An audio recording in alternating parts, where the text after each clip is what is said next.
হোলির প্রাক্কালে আবগারি দপ্তরের অভিযানে আটক বিপুল পরিমাণ ভুটান ও দেশি মদ, গ্রেপ্তার ৩, বাজেয়াপ্ত ২টি মোটর বাইক, ধৃত ৩জনকে জলপাইগুড়ি আদালতে পাঠানো হয়। গত কয়েকদিন ধরে পশ্চিমবঙ্গ সরকারের আবগারি দপ্তরের জলপাইগুড়ি জেলা আবগারি দপ্তরের ময়নাগুড়ি শাখার পক্ষ থেকে ধূপগুড়ি থানার অধীন অবৈধ মদ কারবারিদের বিরুদ্ধে প্রাক নির্বাচনী অভিযান শুরু করা হয়েছে। মঙ্গলবার থেকে বুধবার রাত পর্যন্ত চালানো এমন এক বিশেষ অভিযানে ভুটান এবং দেশি মিলিয়ে 402 বোতল মদ আটক করেছে সংশ্লিষ্ট দপ্তর।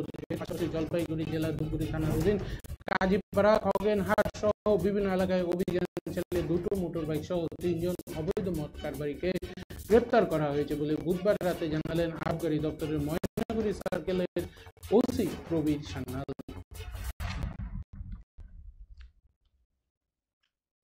আপনারা কতটা রেড করলেন?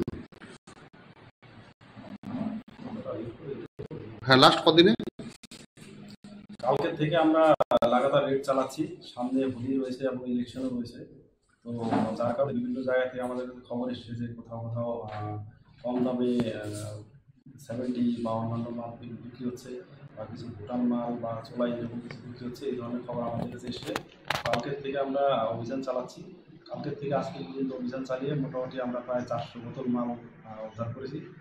আর এর সাথে আমরা 3জন লোককে অ্যারেস্টও করেছি, সাথে 2টো বাইক সিলার হয়েছে। আপনি